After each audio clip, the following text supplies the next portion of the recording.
Vinde Espírito Santo, enchei os corações dos vossos fiéis e acendei neles o fogo do vosso amor. Enviai o vosso Espírito e tudo será criado e renovareis a face da terra. Oremos. Ó Deus, que instruíste os corações dos vossos fiéis com a luz do Espírito Santo, fazei que apreciemos retamente todas as coisas, segundo o mesmo Espírito, e gozemos sempre da sua consolação. Por Cristo Senhor nosso. Nossa Senhora de Fátima.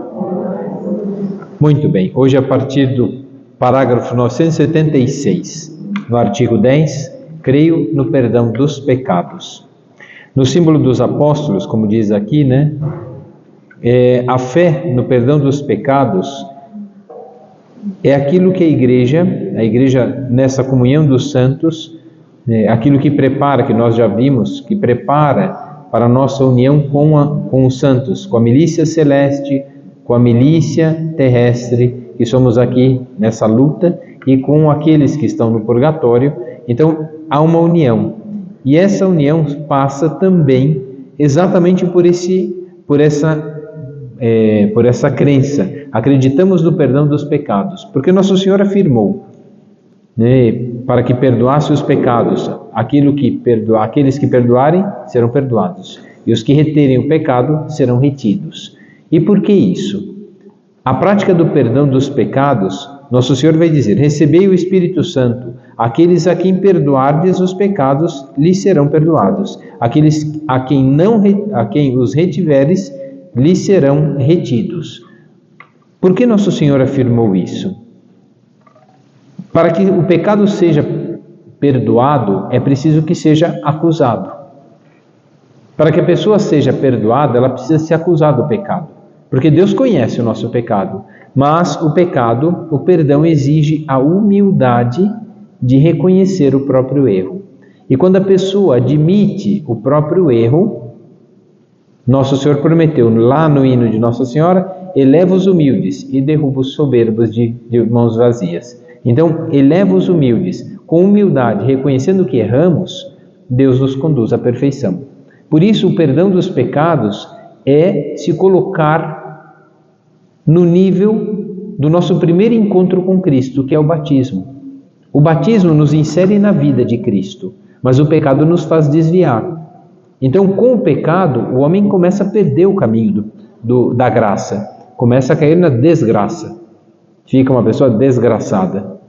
E o que acontece é que se o batismo nos une a Cristo, porque o batismo nos redime do pecado, e a confissão dos pecados nos faz retornar aquilo que havíamos perdido. Então, quando pedimos perdão, somos humildes, reconhecemos que não estamos andando no bom caminho, que ferimos os outros e desobedecemos a Deus. Então, o perdão é o retorno a esse primeiro amor. São João vai dizer na sua primeira carta, retornar é o primeiro amor. E esse primeiro amor é o amor do nosso batismo. Fomos inseridos na vida do amor, que é Deus. Mas quando pecamos, fugimos dele. Então Deus nos deu tudo com o batismo. Lembre-se da parábola do Pai Misericordioso. Deu tudo para o filho. O que ele fez? Pegou tudo e gastou com uma vida desenfreada. Depois se arrependeu. Pai, perdoa, pequei contra o céu, pequei contra Deus e contra ti. Já não mereço ser chamado teu filho. Como ele admitiu, retornou à casa do Pai. Então, quando pecamos, ferimos a nossa união com Deus. Mas quando confessamos, voltamos a esse amor, a esse estado de amor para com Deus. Por isso, a Igreja afirma acreditar no perdão dos pecados, porque assim quis Nosso Senhor. Aqui vemos nesse parágrafo, no final: recebei o Espírito Santo, aqueles a quem perdoardes os pecados lhes serão perdoados. Isso ele vai dizer aos apóstolos, é verdade. Então os apóstolos têm o dever de ouvir a confissão daqueles que com humildade reconhecem que se desviaram do bom caminho. Então, ao ouvir, aqueles que nos inserem na vida em Cristo são normalmente os ministros, ordenados. Então eles nos inserem na vida de Cristo pelo batismo, e eles são os que nos fazem reinserir na vida de Cristo pela confissão. Então, se a gente é colocado nas mãos de Deus pelo sacerdote, também pelo sacerdote a gente volta àquela união com Deus que havia perdido por causa da nossa má inclinação, desobediência e desordem. O batismo nos coloca na obediência, mas a nossa inclinação e o nosso pecado nos leva ao contrário. Um só batismo para o perdão dos pecados. Aqui, no parágrafo 977, diz assim: aquele que crer e for batizado será salvo. O batismo é o primeiro e o principal sacramento do perdão dos pecados, porque nos une a Cristo, isso que eu acabei de dizer, né? E faz isso, né, porque estávamos mortos pelos nossos pecados e ressuscitados para uma nova justificação, para que nós também vivamos uma vida nova. Essa vida nova é em Cristo. Nascemos para o mundo, mas pelo batismo nascemos para Deus. É um novo nascimento, uma criatura nova. Essa criatura nova, esse batismo no amor de Deus, é o que nos torna bem. E o novo batismo seria quase que a confissão. Quando nos confessamos, retornamos a esse primeiro amor que havíamos perdido de alguma forma. Perdemos a nossa união com Deus? Não, não perdemos, mas manchamos essa união. E agora a confissão seria limpar essa mancha do pecado. Ainda o pecado está lá, mas é perdoado quando nos confessamos. No momento em que fazemos a nossa primeira profissão de fé, recebemos o santo batismo, que nos purifica. O perdão, né, que recebemos é tão pleno e tão completo que não nos resta absolutamente nada a pagar, seja o pecado original, seja dos pecados cometidos pela nossa própria vontade, e nem nenhuma pena a sofrer, né, para expiá-los. Pelo batismo, por isso que tinha a malandragem do imperador, quando a mãe dele, né, convenceu ele que ele tinha que fazer todo o Império Romano cristão, católico. Então, o que aconteceu? Ele fez o Império todo católico. Só que o que ele fez? Ele tinha uma vida errada. Então, ele sabia que o batismo, ele aprendeu muito bem, ele sabia que o batismo perdoava todos os pecados. Garantia nele perdão de todos os pecados. Então, o que ele fazia? Ele não quis se batizar. Mas ele andava com o padre do lado dele, porque se na hora de morrer o padre batizasse ele, olha que malandro, só para ele mudar de vida, né? Sem vergonha, né? Mas ele fazia exatamente isso, quis que todos fossem cristãos, mas ele mesmo não aderiu plenamente, né? A sua mãe sim, Santa Helena, aderiu plenamente, né? E por isso foi para os cristãos um grande consolo e um grande amor, né? Então o batismo nos livra de todos os pecados. Contudo, a graça do batismo não livra ninguém de todas as fraquezas da natureza. Ela nos limpa da mancha do pecado original, mas ela não tira a fraqueza da nossa natureza humana. Ou seja, a nossa inclinação para aquilo que é mais cômodo, mais fácil, mais prazeroso e que às vezes é uma desordem do nosso coração. Pelo contrário, ainda temos que combater os movimentos da concupiscência, ou seja, da nossa inclinação ao pecado, né, que não cessam, né, de levar-nos para o mal. Aqui no parágrafo, esse parágrafo eu vou ler inteiro, parágrafo 979. Nesse combate contra a inclinação para o mal, quem seria suficientemente forte e vigilante para evitar toda a ferida do pecado? Se, portanto, era necessário que a Igreja tivesse o poder de perdoar os pecados, também era preciso que o batismo não fosse para ele o único meio de servir-se dessa chave do reino dos céus, que havia recebido de Jesus Cristo. Era preciso que ela fosse capaz de perdoar as faltas de todos os penitentes, ainda que tivessem um pecado até o último instante da sua vida. Por que o perdão, Jesus Cristo que quis que houvesse o perdão dos pecados, esse sacramento? Exatamente porque pelo batismo somos inseridos na vida de Cristo, mas não apaga a nossa inclinação e a nossa fraqueza. Somos fracos ainda. Então, depois do batismo, poderíamos cair no pecado, que fatalmente caímos. E aí o que acontece? Então, tem que batizar de novo? Não, só existe um só batismo, não existe outro. Por isso é uma besteira, a pessoa já foi batizada, querer ser rebatizada num outro lugar. Quer dizer, primeiro que é adultério, está adulterando a fé, né, negando aquilo que teve, né, e acreditando em outra coisa que seria uma mentira, uma ilusão. Então, por que tem o perdão dos pecados? Porque aquele que havia perdido ou manchado aquela união com Deus, por causa da própria inclinação e fraqueza, agora pode retornar pela humildade de reconhecer que está fraco. E com humildade confessando, volta a esse primeiro amor. restaura ou limpa, seria casa limpa. Então limpou a casa de novo. E aí volta a esse amor, né? Acho que quando o Papa Francisco falava da casa comum, né, deveria ser essa casa comum, né, que nos une a Deus. O que é a casa comum? Um coração limpo, a humildade de reconhecer a própria falta. Isso é a casa comum. É comum que todo mundo seja bom e seja santo. Isso é comum para Deus. Sede santos como vosso Pai Celeste é santo. É pelo sacramento da penitência que o batizado pode se reconciliar com Deus e com a Igreja. Continuo nas letras pequenas. Os padres da Igreja chamavam com razão a penitência um batismo laborioso. O sacramento da penitência é necessário para a salvação daqueles que caíram depois do batismo, assim como o batismo para os que ainda não foram regenerados. O batismo regenera da mancha do pecado original e o pecado limpa das manchas adquiridas depois do batismo. Por isso tem um e outro. Quem não é batizado ainda não está inserido na vida em Cristo. Ou seja, Deus ama todos, mas a pessoa não aceita Deus como o modelo e guia para a sua vida. Então, o batismo nos insere na vida dele. Quem não é batizado não aceita viver a vida dele. Era o problema do imperador. Não, ele pode até pedir perdão, sim, pede perdão, mas vai ter o sacramento? Não. Todos os sacramentos só são possíveis depois do batismo. Porque primeiro você precisa entrar na vida de Cristo para receber a vida de Cristo. Você recebe o perdão, você recebe, né, a ordem, você recebe o matrimônio, você recebe o crisma, você recebe a unção, você recebe todos esses dons, você vai receber depois.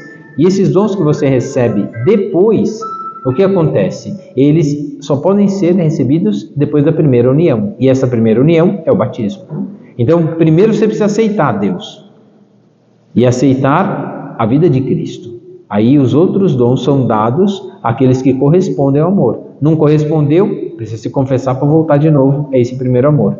Então é para isso que serve, né? É um poder das chaves, né? Esse é o brasão do Vaticano. O brasão do Vaticano é uma coroa com é uma coroa grande com 3 coroas dentro.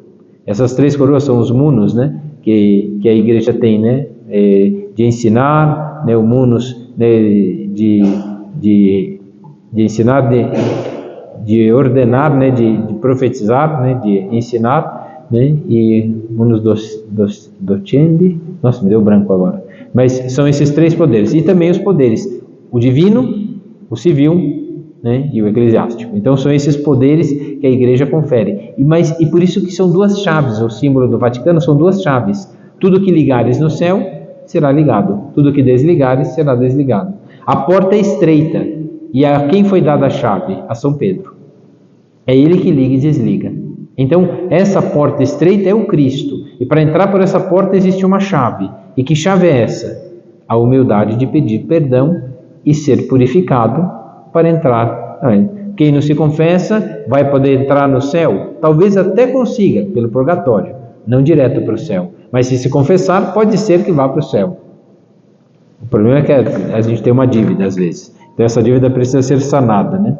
Então, o que acontece é que os apóstolos e os sucessores não o exercem somente anunciando aos homens o perdão de Deus, merecido para nós por Cristo. Chamam-os à conversão e à fé, mas também comunicando-lhes a remissão dos pecados pelo batismo e a reconciliação, por isso que se chama sacramento da reconciliação. Está reconciliando com Deus e com a igreja, né? Quando há uma briga na família, se não houver reconciliação, alguém admitir que errou, às vezes fica anos sem se falar. Marido e mulher, se não houver uma reconciliação, alguém admitir que errou, errou porque falou bravo, porque ofendeu, porque brigou, por coisas bestas, mas se não houver reconciliação, como haverá, né, o perdão e como haverá também o amor? Então é isso que Nosso Senhor fala. O sacramento da reconciliação começa com admitindo o próprio erro, admitindo a própria falta. Por isso, quando a pessoa pede perdão, o outro sente compaixão, porque olha, admitiu, se humilhou, e a humilhação recebe de Deus o perdão E se nós queremos o perdão de Deus, temos que perdoar. Perdoai as nossas ofensas, ó Deus Todo-Poderoso, assim como nós perdoamos a quem nos tem ofendido. Quando marido e mulher não se perdoam, aí está terrível. Está garantido os dois ir para o purgatório, vão ficar lá junto. Isso vai ser difícil, né? Então é por isso que tem a reconciliação. Essa reconciliação é exatamente para pôr ordem na vida. Que eu estou brincando, mas não sei se deve ser assim. Então é preciso lutar mesmo. E por isso, parágrafo 982, não há pecado algum, por mais grave que seja, que a Santa Igreja não possa perdoar. Não existe ninguém, por mal e culpado que seja, que não deva esperar com segurança o seu perdão, desde que o seu arrependimento seja sincero. Cristo, que morreu por todos os homens, quer que na sua Igreja as portas do perdão estejam sempre abertas a todo aquele que retorna do pecado. É isso por isso que a preocupação, às vezes, da confissão, é uma das coisas que eu mais me preocupo, assim, um pouco na paróquia, é isso. Porque muita gente participa da missa domingo, falta na missa e volta no outro, como se não fizesse nada, né? Não reza a semana inteira e vai para a missa e quer comungar. Não, eu não cometi nenhum pecado mortal. Cometeu sim, criatura. Se você não rezou a semana inteira, você amou a Deus sobre todas as coisas, nem lembrou dele. Como é que amou a Deus? Não amou, o primeiro pecado já foi para o brejo. Então é isso, não lembrou, né? Aí a pessoa chega com a maior cara de pau: não, padre, eu lembrei de Deus, de manhã acordei e fiz o sinal da cruz, e o resto do dia? Não rezei mais nada. Meu Deus do céu, né? Isso não é amar a Deus, né? Mas eu te amo, mas não quero te ver, né? Então é quase isso, né? Então é uma luta mesmo. Por isso, aqui no parágrafo 983, os dois últimos parágrafos lá embaixo, em letras pequenas: os presbíteros receberam um poder que Deus não deu a nenhum dos anjos, nem aos arcanjos. Deus sanciona lá no alto tudo o que os sacerdotes fazem aqui embaixo. Esse é o poder de ligar e desligar. Eu posso dar absolvição a alguém que não está arrependido? Ele veio falar do pecado, mas não está arrependido. Ele está só com raiva. Então, quer dizer, além do pecado, ainda está com raiva. Então veio 2 pecados, né? Mas não está arrependido. Então, quer dizer, não posso absolver, porque a pessoa tem que estar arrependida, por isso ela tem que se reconciliar, primeiro com os irmãos, depois com Deus. Ou primeiro pela confissão e depois com os irmãos. Mas precisa se reconciliar. É preciso, tanto é que Nosso Senhor fala com todas as letras, quando estiver participando, né, do banquete, da união, né, e tiver alguma dívida com teu irmão, volta, deixa a tua oferta no altar, volta, reconcilia-te com teu irmão, para depois sim estar em união com Deus. Então a reconciliação é um bem necessário, é para boa convivência. É claro que custa, porque alguém vai ter que se humilhar, vai ter que pedir perdão do que falou, do que fez, e por isso é difícil. Quando a pessoa não conhece a falta, mas não pode ter a solução, quando nós vamos observar, como que a pessoa tem a solução, ela pede a reconciliação. Então o problema é esse, o problema é que algumas pessoas não admitem o próprio erro, nem o próprio pecado. Então elas acham que estão certas. Então ela não tem nem a humildade de achar que aquela briga, porque aquela desavença, aquela desunião, não só com Deus, mas com as pessoas, ela está na razão. Então isso é o orgulho. O que fez o diabo perder o céu? O orgulho. Era só servir a humanidade. Ele quis? Não. Eu não vou servir esses que são mais baixos do que eu. Não quis. Então ele desobedeceu. A desobediência, a vontade de Deus, que era para cuidar do que era menor, não quis cuidar. Então é isso, o orgulho não admite. Então eu sou sempre certo e o outro está sempre errado. Enquanto eu pensar assim, eu estou longe daquilo que agrada a Deus. Então não me reconciliei com o irmão, como é que eu vou me reconciliar com Deus? Não tem reconciliação, ela não admite. Então às vezes a pessoa, ela não se confessa, ela entra no confessionário para se justificar. Ela entra assim: padre, eu pequei. Aí você fala: olha, deve estar arrependida. Ela assim: porque meu marido, porque meu filho, porque minha esposa, porque meu patrão, porque meu empregado. Quer dizer, começa a justificar as raivas dele. Eu tenho raiva, mas é porque o outro fez tal coisa. Eu estou mal porque o outro me fez passar por isso. Então, no final das contas, não admite, olha, eu tive raiva, né, do erro do outro. Sempre a gente tem raiva do erro do outro. A gente tem sempre uma mágoa daquilo que a pessoa não fez por nós. A pessoa era para me amar e não me amou. Era para me respeitar e não me respeitou. Então, quer dizer, sempre o que nós sofremos vem dos outros, dos seus pecados. Então, o pecado do outro me fere, mas o meu também fere a Deus e os outros. Por isso, a reconciliação é voltar ao primeiro amor, é ordenar a nossa vida e admitir, eu errei. Fiquei com raiva. Sim, a raiva foi o meu pecado.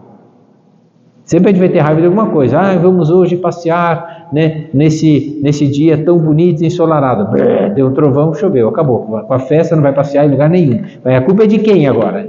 É de Deus, de São Pedro que fez chover. Não, é do clima, né? Foi escolher o dia errado para passear, né? Choveu naquele dia, então vai ficar com raiva do quê? Né? Então é isso, o problema é que sempre culpamos alguém. E quando não é alguém? Então esse é o nosso problema. Então sempre a desculpa, a justificativa do nosso pecado é sempre o outro. Mas sempre o outro é que peca. Por isso a gente pecou em retribuição. Ou porque esmoreceu nessa luta, né? Se na igreja não existisse a remissão dos pecados, não existiria nenhuma esperança, nenhuma perspectiva de uma vida eterna e de uma libertação eterna. Rendamos graças a Deus que deu à sua igreja tal dom. Se não houvesse o perdão dos pecados, né, não teria esperança. A pessoa nunca vai mudar. Mas porque há o perdão dos pecados, ela pode se arrepender. Ela pode sentir dor do outro. Por exemplo, ela comete um pecado contra o outro e fere o outro. Se ela sentir a dor do outro, ela pode se arrepender, sentir compaixão, admitir que errou e pedir perdão. Mas se ela não sofrer aquilo, por que Deus permite a gente sofrer algumas coisas? Para que a gente sinta compaixão também dos outros. Como a gente sente da gente. Eu que sou tão bom, como é que puderam fazer isso comigo? Pronto, já está no orgulho. Mas se falar assim, bom, o outro também sofreu isso, então vamos perdoar. Ou ele errou, ele errou muito feio, falou um palavrão, né, mentiu, fez uma coisa, mas por que será que ele mentiu? Porque ele está com esse problema, esse, sentiu compaixão, coitado, ele errou. Pronto, aí já você está bem e a pessoa que está mal, porque ela cometeu o pecado. Mas você está melhor porque você sentiu compaixão e não se deixou levar pelo erro do outro, não guardou rancor, mágoa, nem ressentimento, e o melhor, né, não ficou amargo. Porque essa é a nossa luta. Como fazer isso? Tanto é que Nosso Senhor afirma com todas as palavras como a remissão dos pecados é importante. Admitir que erramos com a reconciliação, ou seja, com a humildade de reconhecer que erramos. E quando pedimos perdão, Deus nos dá o perdão. Nos limpa de novo daquela mancha daquele pecado e retornamos a esse primeiro amor que é a nossa união com Deus pelo batismo. E nesse momento o que acontece é que quando somos reconciliados com Deus, há uma esperança de que conhecendo a desordem, a desobediência e aquilo que nos fere, fugimos disso. E aí a esperança de que de verdade as coisas comecem a melhorar, porque agora eu vou fugir daquilo que me faz mal e faz mal para os outros também.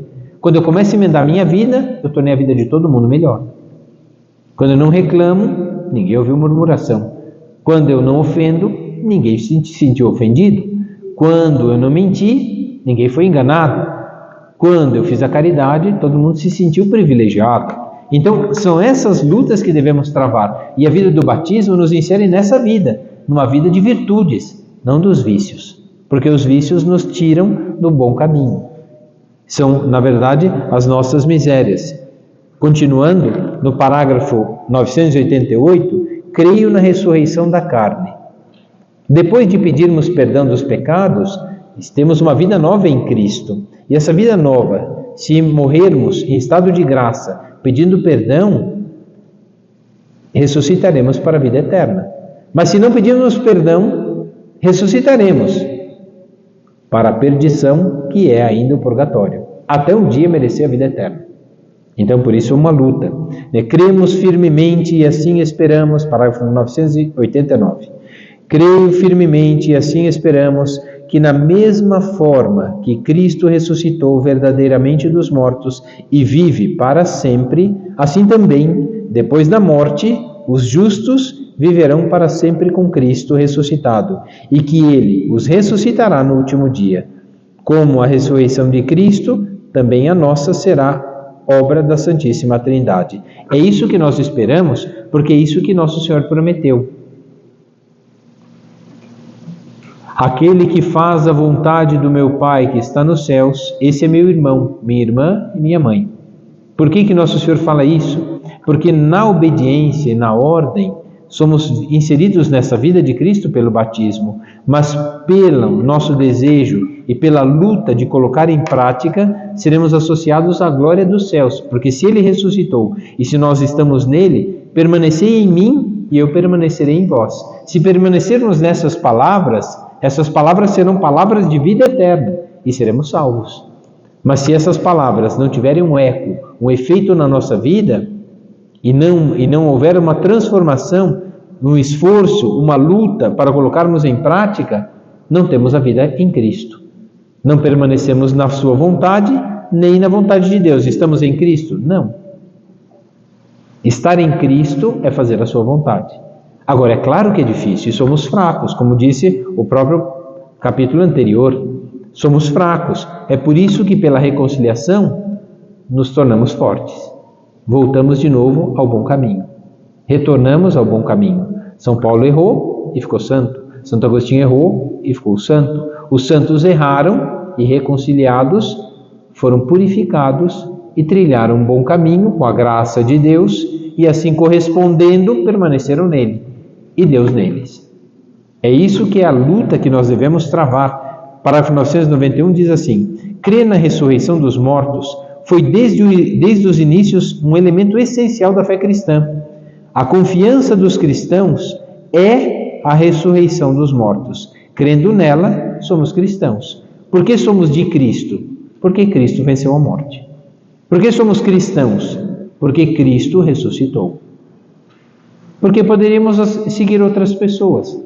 Tem gente que segue Freud, outros seguem Marx, outros seguem Nostradamus, outros seguem Buda, outros seguem... Cada um segue alguém que acredita, mas vai seguir uma pessoa que morreu. Que tudo que falou, acabou. Cristo ressuscitou. Tudo que ele falou acabou? Não. O dele tem vida eterna e vitória sobre a morte. Porque a morte faz parte da nossa vida. E a morte é a consequência do pecado. Se não houvesse desobediência, estaríamos sempre unidos com Deus. Mas como houve a desobediência, perdemos os céus. O diabo também desobedeceu, perdeu a convivência com Deus. A desobediência é uma desordem. E quando desobedecemos, perdemos a convivência com Deus. Mas podemos retornar. Deus deu uma graça muito grande que fez um ódio enorme no demônio. Porque nós perdemos os céus com o pecado. Mas podemos voltar, basta reconciliar-se.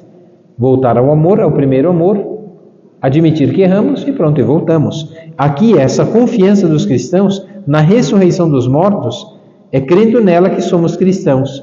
Essa ressurreição, 992, dos mortos foi revelada progressivamente por Deus ao seu povo. Nem todo mundo acreditava. Por exemplo, os fariseus acreditavam na ressurreição. Os saduceus, que eram do mesmo templo, não acreditavam. Os fariseus acreditavam nos anjos, os saduceus não. Ué, mas não tinham a mesma fé judaica? Sim, mas uns acreditavam numa coisa e outros não. E por que acreditavam e não? Havia uma divisão entre eles. Tanto que Jesus vai tentar corrigir os saduceus dessa ressurreição. Tanto que está naquela discussão, estão querendo julgar Nosso Senhor, e ele está sendo julgado. Todo mundo é contra ele. Quando ele diz da ressurreição e dos anjos, os fariseus dizem, não, ele é bom. Só porque ele veio para o nosso lado, então ele é contra os saduceus. Não, então ele é bom. Ele não está falando nenhuma besteira, ele é bom mesmo. Mas por quê? Porque falou o que eles queriam ouvir. E que no final das contas mostrou que havia uma divisão entre eles. Foi isso que Cristo quis mostrar. Quando, na verdade, a união não está nisso ou naquilo, mas está em Cristo. Essa é a nossa união, união com Cristo. Por isso, 993 diz assim: não é por isso que errais, desconhecendo tantos os Escritos como o poder de Deus? A fé na ressurreição baseia-se na fé em Deus, que não é um Deus dos mortos, mas dos vivos. Por isso, Nosso Senhor, quando aparece no Monte Tabor, do lado de Moisés e Elias, os apóstolos ficaram encantados. Primeiro que ele mostrou uma figura do céu, ou seja, uma resplandecência gloriosa da vida futura do céu. Nem havia morrido ainda, mas já mostrou o que seria a glória futura. E mostrou que estavam do seu lado aqueles que estariam na glória com ele.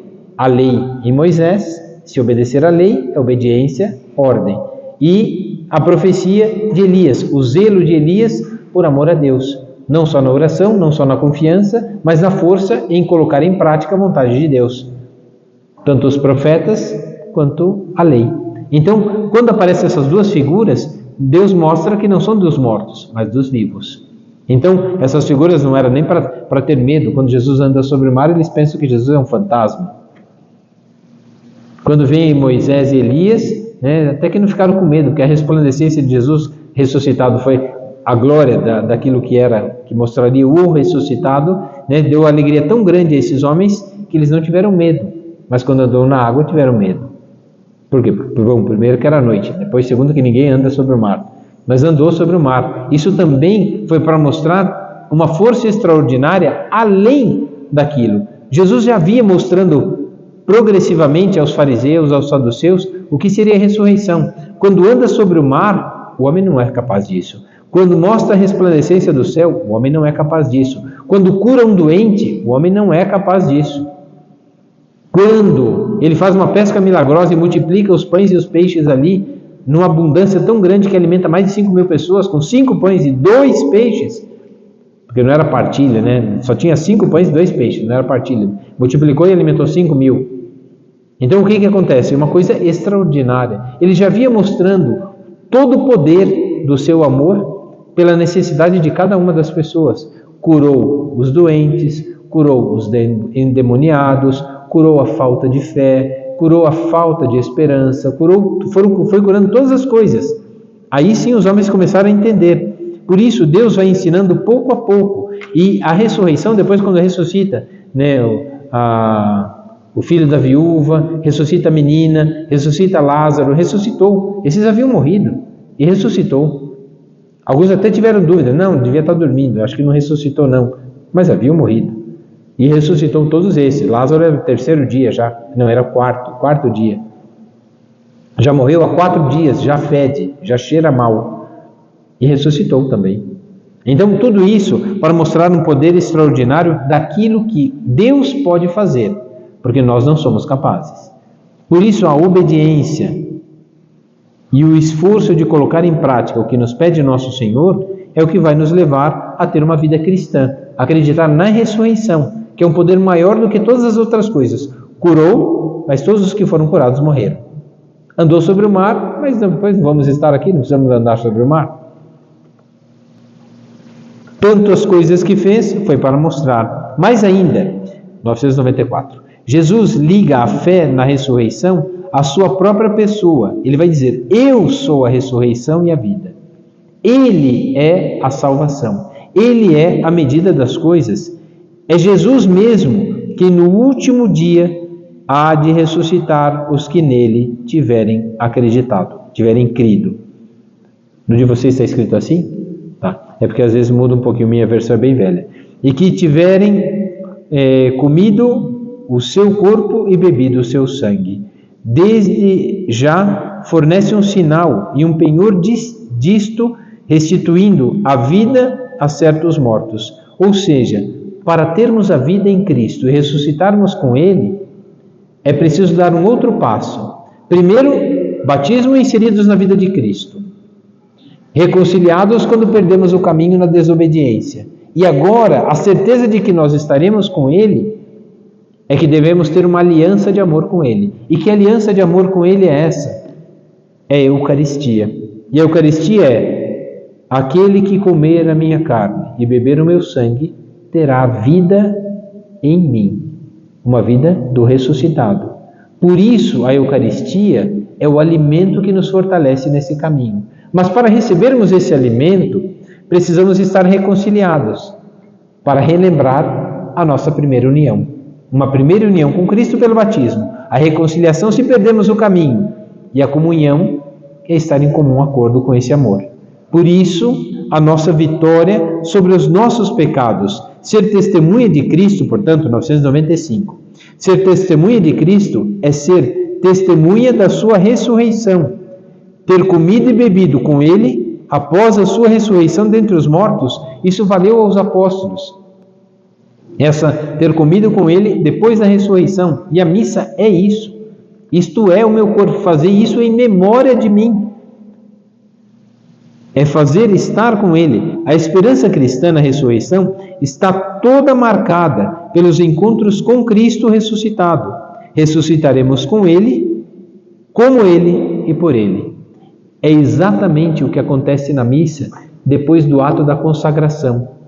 Que a consagração da missa não é só a última ceia, é também o Calvário, onde ele entrega o seu corpo e o seu sangue, não só na última ceia, mas também na cruz. Derramou todo o seu sangue. E admiraram quem? Cristo, com o seu corpo. Ali todo chagado e ferido, nos dá a entrada e a porta para os céus, né? E é exatamente na liturgia celebramos isso com a última palavra, depois de oferecermos. E oferecemos isso por quem?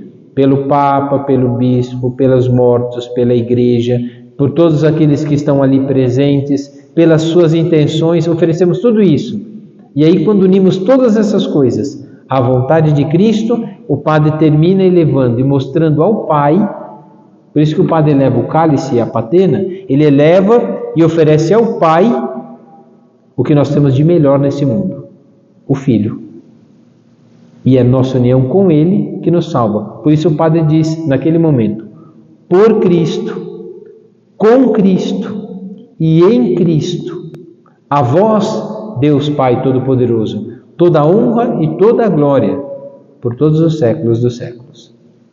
Então é isso que nós oferecemos. Oferecemos tudo que temos por Cristo, com Cristo e em Cristo.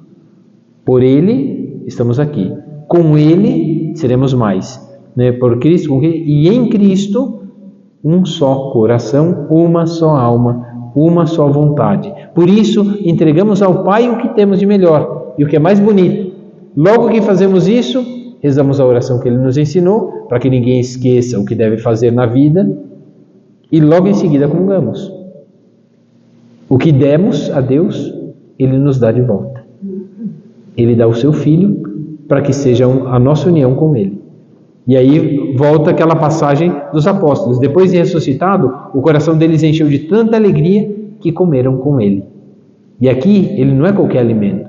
É Ele que dá o alimento. Não é o maná do deserto que o povo de Israel ficou livre e comeu durante 40 anos. Não. É uma coisa muito maior. É o próprio Deus que comungamos nesse amor.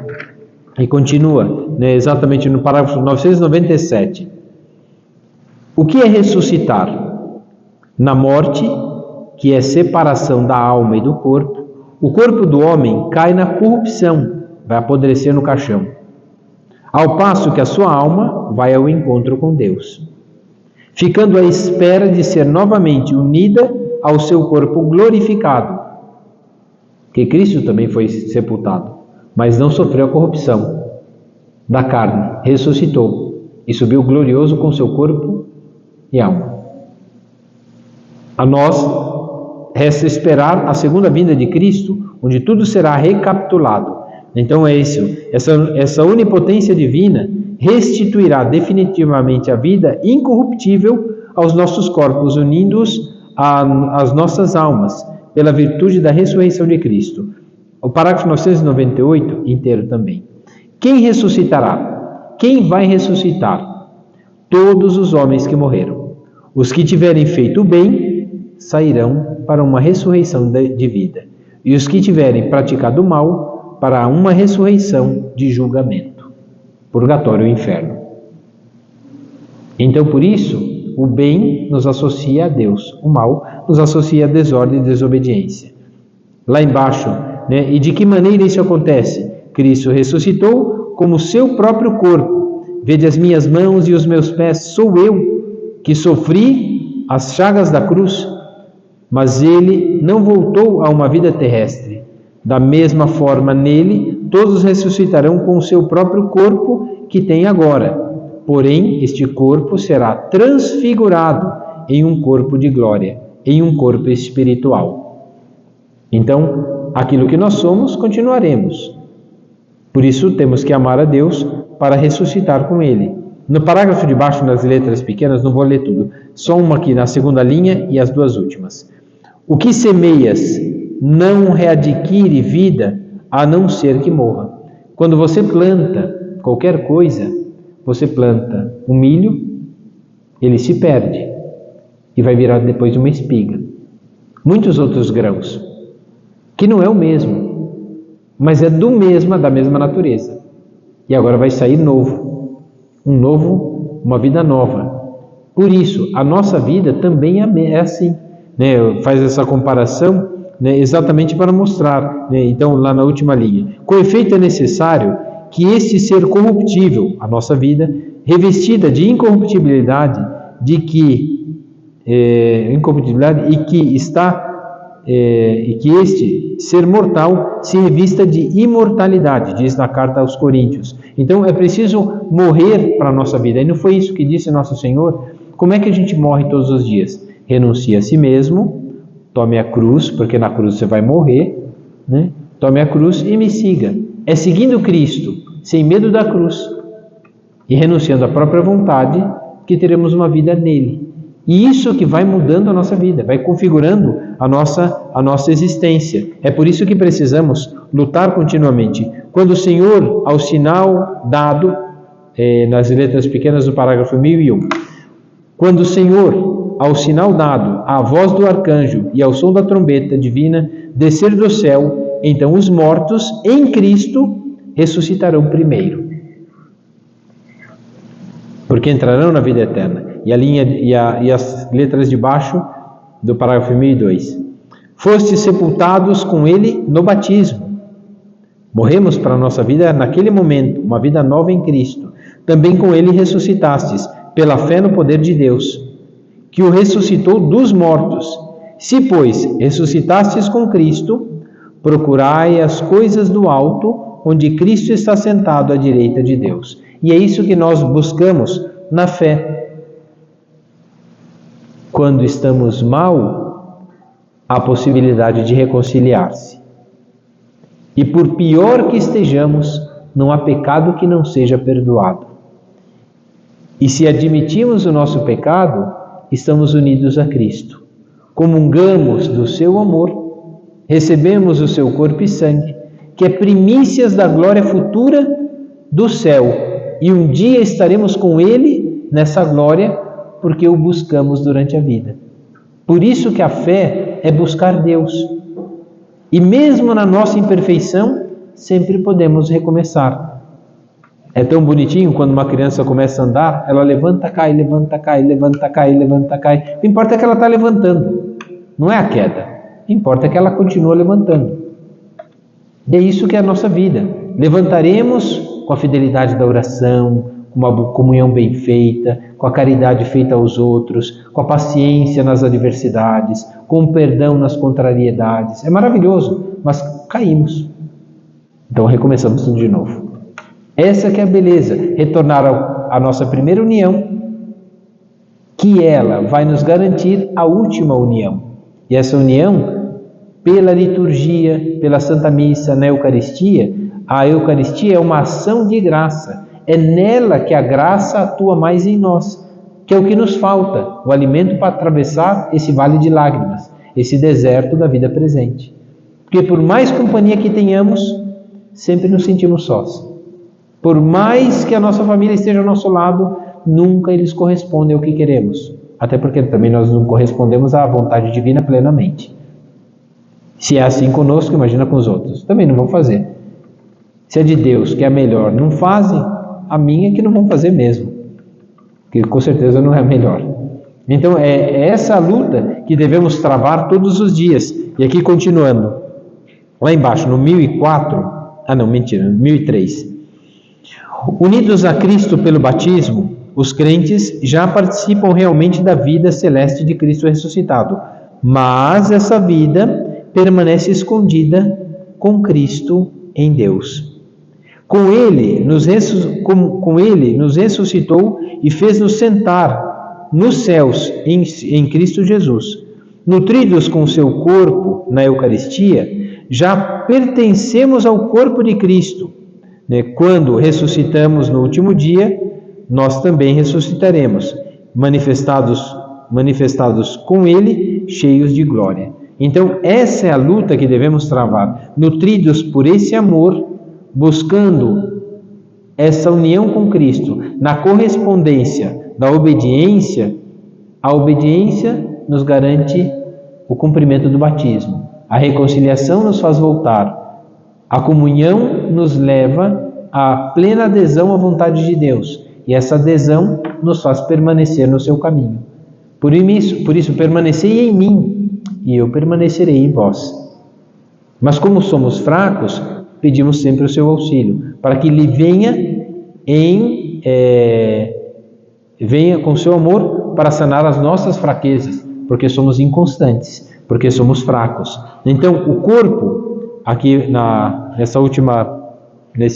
no 1004, nas letras pequenas, o corpo é para o Senhor e o Senhor é para o corpo. Ora, Deus que ressuscitou o Senhor ressuscitará também a nós pelo seu poder.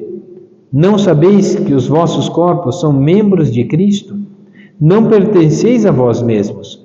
Glorificai, portanto, a Deus em vosso corpo, pelas boas obras. É isso que devemos fazer, glorificar, dar glórias a Deus por uma vida justa, por uma vida melhor. Aqui terminamos essa parte com o morrer em Cristo. Para ressuscitar com Cristo, é preciso morrer com Cristo. E isso ele vai afirmar exatamente naquele projeto que é para todo mundo. Quem quiser me seguir, para o céu, para a ressurreição, para a glória, para a felicidade. Quem quiser me seguir, renuncie a si mesmo. Essa é a primeira morte. Tome a sua cruz. Essa é a segunda. E siga-me. Essa é a terceira. Vamos morrendo pouco a pouco. Primeiro na nossa vontade, depois pelos afazeres da nossa vida e por fim na perseverança de uma vida de oração, a vida inteira. E quanto tempo vai durar essa vida inteira? Para uns 80, para outros 70, para outros 50, eu já passei, para outros só 40, para outros, para Santa Teresinha só foi 24. Mas já alcançou o céu mais rápido, né? Então é isso. Agora alguns morrem também tão cedo e perderam o caminho, porque não buscaram. Quando vai ser o nosso dia? Então, como ninguém sabe, morrer em Cristo é diante da morte que o enigma da condição humana atinge o seu ponto mais alto. Em certo sentido, a morte corporal é natural, todo mundo sabe. Vamos morrer, muito tranquilo, desde que a gente não fique pensando na nossa, ou de quem a gente ama, senão é meia morte. Mas, para a fé, ela é uma realidade, é o salário do pecado. A morte, na verdade, entrou no mundo pela desobediência, porque a morte nos faz morrer, mas Deus, pela humildade, do reconhecimento do amor de Deus, mesmo a nossa condição frágil e fraca de pecado, Deus é capaz de nos perdoar. E nos perdoando, Deus usou desse salário do pecado, que diz São Paulo na carta aos Romanos, esse salário do pecado, Deus usou para a nossa salvação. Deus tira o mal, Deus tira um bem, aliás, até desse mal. A morte é o termo da vida terrestre. É o fim da nossa vida terrestre, mas não é o fim de tudo. Por isso o amor é a única coisa que nos une ao céu. Enquanto amamos, temos Deus no nosso coração. Se não amamos, não temos aquilo que Deus quer.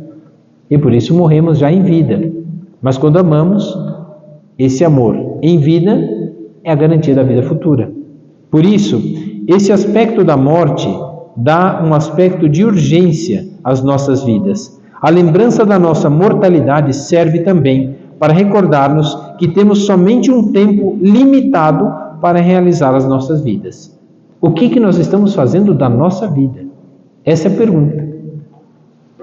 O que estamos fazendo da nossa vida? Lembra-te do teu Criador nos dias da tua mocidade, antes que o pó volte à terra de onde veio e o sopro volte a Deus que o concebeu. Lembra-te que és pó e ao pó has de voltar. Não é assim que a gente começa a quaresma? A morte vai chegar para todo mundo. Então, o que a gente está fazendo? Por que a gente faz penitência na quaresma? Porque as penitências é evitar exatamente a desordem, a desobediência que nos separa de Deus. A gente faz penitência. O que me separa de Deus? A minha gula. Então, o que a gente faz? Regime. Não, a gente faz, né, abstinência de carne, abstinência disso, evita alguma coisa. Ou qual que é o meu pecado? A preguiça. Então, eu vou acordar mais cedo, Frei Gilson, para rezar. Então, o que é o meu pecado? O meu pecado é o orgulho. Então, o que eu vou fazer? Eu vou pedir perdão dos meus pecados, fazer uma boa confissão, né, e depois vou tratar melhor os outros, servir mais a eles, né, não ser servido. Então, para isso que serve a quaresma, para fazer penitência, porque a gente está pensando na morte, ela vai chegar. Lembra-te que és pó e ao pó has de voltar.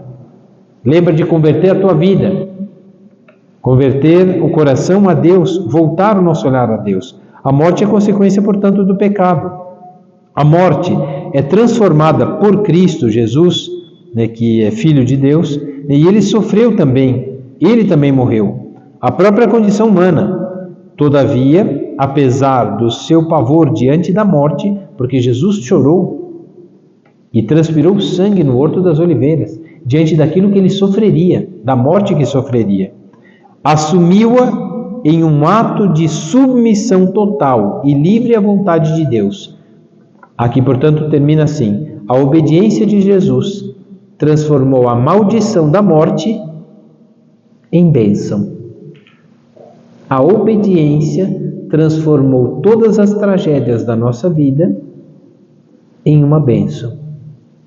Porque pela obediência colocamos em prática, vencemos a inclinação, estamos em comunhão com Deus, prefigurados a Cristo Jesus e um dia ressuscitados com Ele para a glória.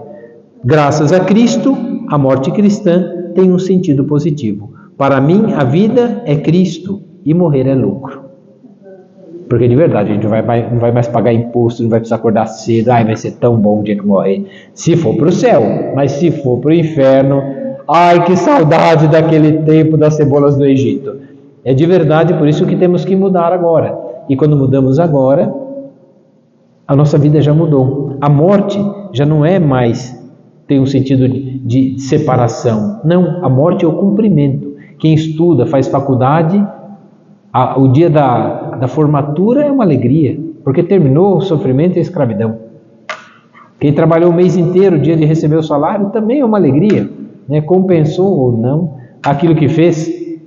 Então, tudo isso são merecimentos. Então, uma vida de sacrifícios, carregando a cruz, renunciando à própria vontade, fazendo a vontade de Deus, reconciliando-se quando cai, voltando ao primeiro amor, configurados a Cristo Jesus, a morte já não nos causará medo, mas é a entrada de quem merece o céu, porque aqui buscou a Deus. E tendo Deus, não perde. Quem a Deus tem, nada falta. Só Deus basta. Mas quem não tem Deus, tudo falta. Então por isso Santa Teresa chegou a uma boa conclusão. E a gente conclui essa aula aqui, né, com essa bonita frase de Santa Teresa, né? Quem a Deus tem, em vida presente, na obediência, no amor, na dedicação, nos sacrifícios da vida presente, sabe que a morte não vai ser o fim, mas é a conclusão de uma vida em Cristo. E aí a conclusão a gente sabe que é o céu. Meu desejo terrestre foi crucificado. Há em mim uma água viva que murmura e que diz dentro de mim: vem para o Pai. Essa frase, 1431, é de Santo Inácio de Antioquia. Escreveu essa carta perto da morte. Faltava pouco tempo para morrer. E sabe como é que ele morreu? Numa arena, comido pelos leões. Soltaram os leões, famintos, que estavam há 6 dias sem comer, e os leões avançaram para cima com tudo. E foi destruído. E ele dizia assim: serei triturados pelos dentes dos animais, das feras. Assim como Cristo é um alimento na minha boca, serei alimento para esses animais. Quer dizer, eu não tinha mais medo da morte, né? De verdade, uma grande coragem? Não, uma grande certeza. A morte não me separa, a morte me une a Deus. E é isso que devemos fazer. Uma vida unida a Deus não nos causará medo, mas pelo contrário, nos dará a vida eterna. Eu morro né? Eu não morro, diz Santa Teresinha, entro na vida. E essa é a vida que nós vivemos agora, para de verdade entrarmos, depois entramos pelas boas obras e ganharemos como prêmio a vida eterna. Ave Maria, cheia de graça, o Senhor é convosco, bendita sois vós entre as mulheres, bendito é o fruto do vosso ventre, Jesus. Santa Maria, Mãe de Deus, rogai por nós, pecadores, agora e na hora de nossa morte. Nossa Senhora de Fátima, o Senhor esteja convosco. Abençoe-vos Deus Todo-Poderoso, Pai e Filho e Espírito Santo.